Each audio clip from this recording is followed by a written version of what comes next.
आणि नंतर काही जण म्हणले नाही नाही, वडिलांनी आयफोन देण्यासाठी काही बंदी नव्हती, अशी काही मनाई नव्हती,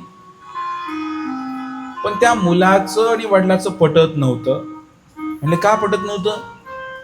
वडिलांची इच्छा होती की माझा मुलगा इंजिनियर होणार, माझा मुलगा डॉक्टर होणार. हे तुला इंजिनियरच व्हायचंय बरं का नंदतूनच, तर कलेक्टर व्हायचं ऑप्शन नाही तुझ्याकडे. तुला कलेक्टरच व्हायचंय, त्या खुर्चीत बसलेलं बघायचंय आई वडिलांना. असा धाक त्या आई वडिलांनी ठेवला त्या मुलावरती, असंही ऐकण्यात आलं.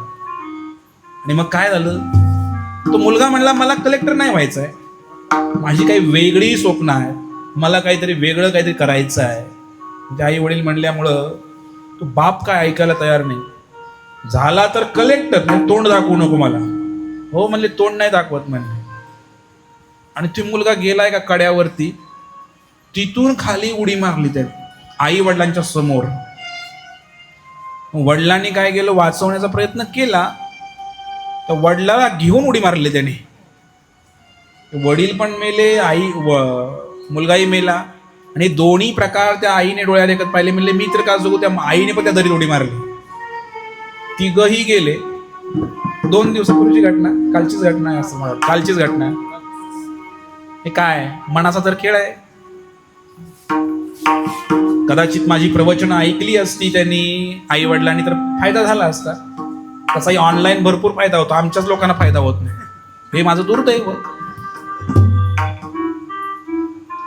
त्या आई वडिलांनाही थोडं समजायला हवं की मुलांना असं प्रेशराईज नाही करायला पाहिजे, इंजिनियरच बन, डॉक्टरच बन. हे जीवनाचं गंतव्यस्थान नाहीये. जीवनाचं गंतव्यस्थान तिकडं आहे, राधाकृष्णाच्या चरणाशी. ते मुलांना शिकवायला हवं. ते नाही शिकवत आहेत, पण बाकीचं सगळं शिकवत आहेत. शाळेमध्ये जाताना युनिफॉर्म घातला का रे, फाईन भरायला लागेल, मास्तर ओरडतो, हे आई वडील सांगतात. सत्संगाला येताना धोती कुर्ता घातला का रे, असे विचारणारे आई वडील नाहीये. का नाही आई वडिलांच्या मनामध्ये हा विचार येत आहे? का एवढे शुद्र विचार झाले आई वडिलांचे?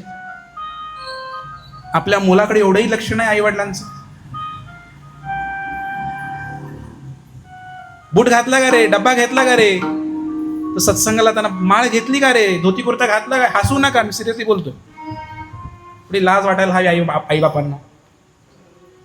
माझ्या मुलाने धोती कुर्ता घातला का? माझ्या मुलाने आज एक माळ नामस्मरण केलं का? त्याच्या मनाची अवस्था कुठपर्यंत पोहोचलेली आहे? तो आत्महत्या करायला निघालेला आहे, दरीतनं उडी मारतोय मुलगा खाली. इतक्यापर्यंत पोहोचलेली आहे त्या मनाची अवस्था. आणि बाप म्हणतोय, पापा कहते हे बडा नाम करेगा, बेटा इंजीनियर बनेगा, अमेरिका चला जाएगा, अमेरिका देश दियो वास, आणि मग भरपूर पैसे कमवेल. आमच्यासारखा व्यवसाय करू नको, शेतीत काही सुख नाही, डॉक्टर बन, इंजिनियर बन, हा भ्रम आहे. पालकांनी थोडं लक्षात घ्यायला हवं. त्या मुलाचा कल कुणीकडे आहे? आमची सनातन वैदिक गुरुकुल शिक्षण पद्धती अशीच होती. त्याच्यामध्ये बघितलं जायचं त्या मुलाचा कल कशाकडे. त्याला शेती आवडते, शेती करू द्या. त्याला काही वेल्डिंगची कामं आवडतात, त्याच्यामध्ये त्याला जाऊ द्या. त्याला ज्याच्यामध्ये जाऊ वाटतंय त्याच्यामध्ये त्याला जाऊ द्या. विनाकारण त्या मनाला प्रेशराईज करू नका. तुला हे शिकायचं आहे, हा कोर्स करायचा आहे, माझी गादी चालवायची आहे, मी डॉक्टर आहे तर माझा मुलगा डॉक्टर झाला पाहिजे. डॉक्टरचा मुलगा इंजिनियर होणं हे सुद्धा अपमानास्पद असतं समाजामध्ये. हे मला कळलं काही दिवसापूर्वी. कोणत्या धारणा घेऊन आम्ही बसलोय? हे पालकांनाच अक्कल नाही, मुलांना काय शिकवणार आहे ते? आणि म्हणून ही आई वडिलांची जबाबदारी आहे. कशाला ते आयफोन मागते मुलगा? त्या मुलाला जर तुम्ही घेऊन आला तुमच्याबरोबर सत्संगाला, त्याला जर दोरी वडायला लावली या राधाकृष्णाच्या झोक्याची, त्याला जर सांगितलं तू असं कर, नामस्मरण कर, ते कशाला आयफोन मागते हो? म्हणून या सर्व प्रश्नांचं उत्तर मंडळीनं एकाच ठिकाणी मी तुम्हाला सांगतो पुन्हा पुन्हा, की तुम्ही बाह्य दृष्टिकोनातून त्या जखमेवर मलम लावताय. तुम्हाला वाटतंय की हे केल्यानंतर चांगलं प्रोफेशनल जगता येईल किंवा चांगलं जीवन जगता येईल, पण असं नाहीये मंडळीनं. ह्याला आतून धुवायला लागेल हे. आणि ते म्हणजे आमची ही संस्कृती आहे, आमचं हे भजन आहे, हा अध्यात्म मार्ग आहे. हे सगळ्या प्रश्नाची उत्तर आहे त्याच्यामध्ये.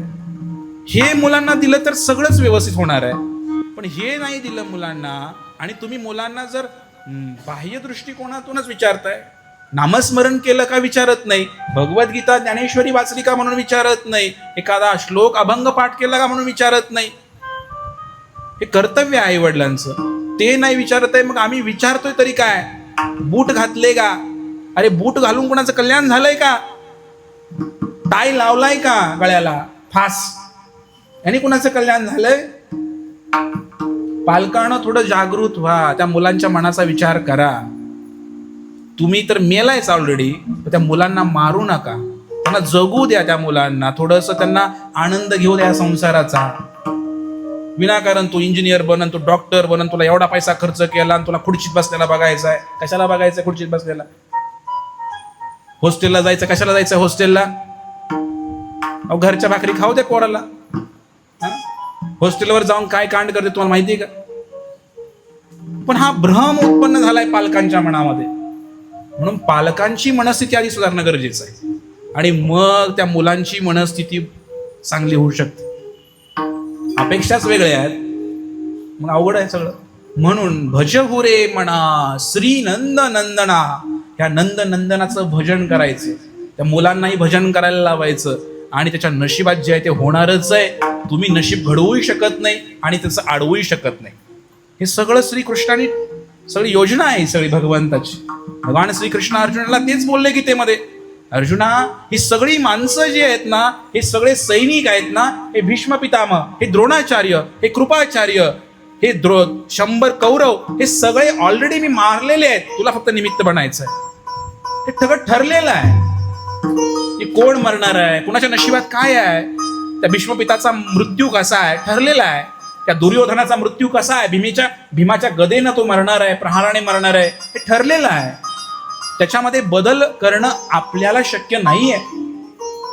मग आपण जेव्हा भगवंतांच्या आश्रित होऊन मुलांना संस्कार करतो तर ते योग्य आहे. पण तुला मी आता असंच बनवून दाखवतो किंवा तुला हेच करायचं आहे असं मुलांच्या मनावर थोपवणं, आणि विशेष करून 10वीचं वर्ष आहे बरं का, सत्संगला जायचं नाही, मंदिरात जायचं नाही, आता 10वीचं वर्ष आहे तुझं, काय चाललंय? हा मूर्खपणा आहे. 12वीचं वर्ष आहे, 10वीचं वर्ष, अभ्यास कर, मंदिरात जाऊ नको. असे म्हणणारे पालक, सुज्ञ पालक आमच्याकडे आहेत. म्हणून या मनाला घाण लागली तर चालते. साने गुरुजींची गोष्ट मी लहानपणी ऐकली होती, तुम्हालाही बऱ्याच वेळा ऐकवली. श्री साने गुरुजी श्याम, त्याची आई प्रसिद्ध आहे. मग ते साने गुरुजी थोडे हट्ट त्यांनी पकडला. घराच्या बाहेर बाथरूम होतं, पहिलं घरात नव्हतं, बाहेर असायचं न्हाणी. त्या न्हाणीमध्ये जायचंय, जाताना माती आहे सगळी. आणि मग श्यामने आईला हाक मारली, आंघोळ झाली हाक मारली. आई म्हणले मला घरात यायचंय पण पायाला माती लागेल, तुझा पदर पसरते का? मग श्यामची आईनं पदर पसरला. त्या साडीच्या पदरावरनं तो चालत चालत घरात आला, पायाला माती लागू नये म्हणून. आई तशीच होती, आपल्यासारखी असे म्हणले असे, ए ये की लय तुला आता काय साडीचा पदर पसरन, हे पसरन.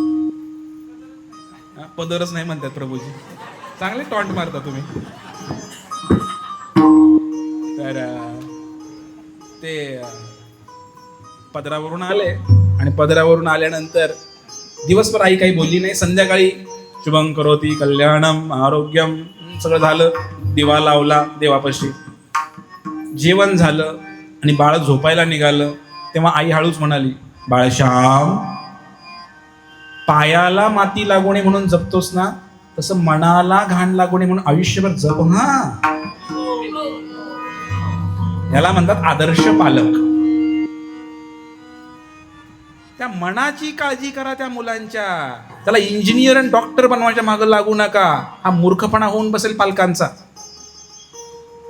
आम्ही इंजिनियर आहे, काय सुख अनुभवलं माहिती आम्हाला. आहे काही डॉक्टर इथं बसले असतील, काही इंजिनियर आहेत, काय करायचं? हे जे सुख आहे, हा जो आनंद आहे, हा भगवत भक्तीमध्ये आहे, अध्यात्मामध्ये आहे. तर पालकांचे चेहरे पडलेत, मुलांचे चेहरे खुललेत, कळतंय मला. मुलं अशी बघते पप्पा कसं आहे. तुम्ही काय लायकीचे मला चांगलं माहिती आहे. तसं बघू नका. मनाचा विषय निघाला आपला तर भगवंतांच्या भजहू रे म्हणा श्री नंदनंदना. सर्वांनी मिळून परिवारातल्या भगवंताचं भजन करायचं. कळलं का? हरे कृष्णा कृष्णा कृष्णा हरे हरे हरे राम राम राम हरे हरे.